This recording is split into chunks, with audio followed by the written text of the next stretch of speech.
കേരളത്തിലെ സഖാക്കളെ പോലെ തന്നെ വമ്പൻ ഉടായിപ്പുകളാണ് കൈരളി ടിവിയുടെ മാനേജ്മെന്റ്.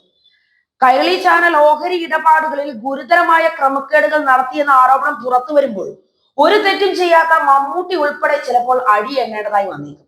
ലക്ഷങ്ങളിൽ നിന്നും കോടികൾ നിക്ഷേപം വാങ്ങി രാജ്യത്തെ ഓഹരി നിയമങ്ങൾ ലംഘിച്ചു, ഷെയർ മാർക്കറ്റിൽ ലിസ്റ്റ് ചെയ്യാതെ വൻ കുംഭകോണം നടത്തി. മുമ്പ് പുറത്തു വന്നത് 2 ലക്ഷത്തോളം ആളുകളിൽ നിന്നുമായി കോടിക്കണക്കിന് രൂപ സമാഹരിച്ചു എന്നാണ്. ഇപ്പോൾ 2 ലക്ഷത്തിൽ കൂടുതൽ ജനങ്ങളിൽ നിന്നും ഷെയർ തുക സമാഹരിച്ചു എന്നാണ് പുറത്തു വരുന്നത്. 2000 ആരംഭിച്ച കമ്പനി സ്റ്റോക്ക് എക്സ്ചേഞ്ചിൽ ലിസ്റ്റ് ചെയ്യണമെന്ന് നിർദ്ദേശിച്ച് കേന്ദ്ര കമ്പനികാര്യ മന്ത്രാലയം പല തവണ നോട്ടീസ് നൽകിയിട്ടും ഇതുവരെയും നടപടി ഉണ്ടായിട്ടില്ല. ഇത്തരത്തിൽ പൊതുജനങ്ങളിൽ നിന്നും ഓഹരികൾ വൻതോതിൽ വിറ്റ് പണം സ്വരൂപിച്ചാൽ സ്റ്റോക്ക് എക്സ്ചേഞ്ചിൽ ലിസ്റ്റ് ചെയ്യണമെന്ന നിബന്ധനകൾ കൈരളി ചാനൽ ലംഘിച്ചു. ഗുരുതരമായ ഓഹരി നിയമലംഘനം തന്നെയാണ് നടത്തിയിരിക്കുന്നത്. ഇതുമായി ബന്ധപ്പെട്ട് പരാതിയും കേസും ഉണ്ടായാൽ ചാനൽ കമ്പനിയുടെ തലപ്പത്തുള്ള നടൻ മമ്മൂട്ടിയും ജോൺ ബ്രിട്ടാസും ഉൾപ്പെടെ കേസിൽ പ്രതികളാകും. ഈ സാഹചര്യത്തിൽ സ്റ്റോക്ക് എക്സ്ചേഞ്ച് അധികാരികൾക്കും കേന്ദ്ര കമ്പനി നിയമ കാര്യാലയത്തിനും ചാനലിന് ലൈസൻസ് നൽകുന്ന കേന്ദ്ര വാർത്താവിനിമയ മന്ത്രാലയത്തിനും പരാതി നൽകാനാണ് നീക്കമെന്നാണ് കരുതുന്നത്. 20 കൊല്ലത്തിനിടയിൽ ഷെയർ ഉടമകൾ അനേകം പേർ മരിച്ചിട്ടുണ്ട്. 10,000-കണക്കിന് ഷെയർ ഉടമകൾ മരിച്ചുപോയി. അവരുടെ അനന്തരാവകാശികൾ പണം ചോദിച്ചു ചെല്ലുമ്പോഴും നിങ്ങളുമായി ഇടപാടില്ലെന്ന് കാട്ടി കൈരളി ചാനൽ കമ്പനി കൈമലർത്തി കാണിക്കുകയാണ്.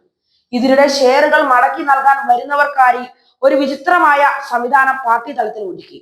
ഷെയറുകൾ മടക്കി നൽകുന്നവർ ആ ഷെയറുകൾ പാർട്ടി സംഭാവനയായി നൽകുക.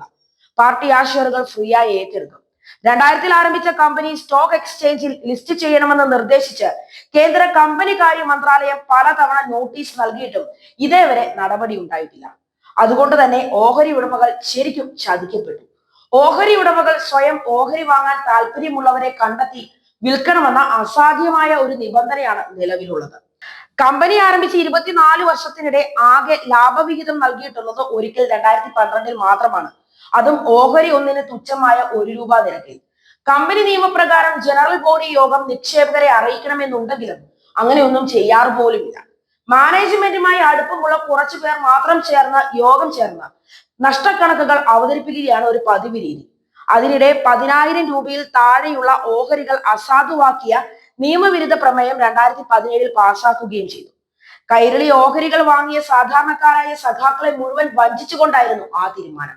10 രൂപ വിലയുള്ള 1000 ഓഹരികളെ ഒരു ഓഹരിയാക്കിയതോടെ 10,000 രൂപയിൽ താഴെയുള്ള ഓഹരികളെ ഫ്രാക്ഷൻ ഷെയർ എന്ന് പേരിട്ട് അസാധുവാക്കി. അത്തരം ഓഹരികൾ ട്രസ്റ്റിലേക്ക് സംഭാവന പോലെ സ്വീകരിക്കാനും തീരുമാനിച്ചു.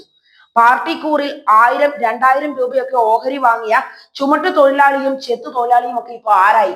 ജോൺ ബ്രിട്ടാസിന്റെ വഞ്ചനയ്ക്കെതിരെ കൈരളി ഓഹരി ഉടമകൾ രംഗത്ത് വരികയും ചെയ്തിരുന്നു. തൊഴിലാളി വർഗത്തിന്റെ ഓഹരികൾ വിളങ്ങിയ ബ്രിട്ടാസിന് വളം വെച്ച് കൊടുത്തത് പിണറായി വിജയനാണ് എന്നാണ് ഉയർന്നു വരുന്ന ആരോപണം. പിണറായി മുഖ്യമന്ത്രിയായ ശേഷമാണ് തൊഴിലാളി വർഗ ഓഹരി ഉടമകളെ തടയാൻ കൈരളി തീരുമാനിച്ചത്. ലാവ്ലിൻ അഴിമതിയിൽ നിന്ന് പിണറായി 50 കോടി രൂപയുടെ കള്ളപ്പണം കൈരളി ചാനൽ സ്ഥാപിക്കാനായി മുതൽ മുടക്കിയിരുന്നു. ഓഹരി പബ്ലിക് ഇഷ്യൂവിന്റെ മറവിലാണ് കള്ളപ്പണം വെളുപ്പിച്ചത്.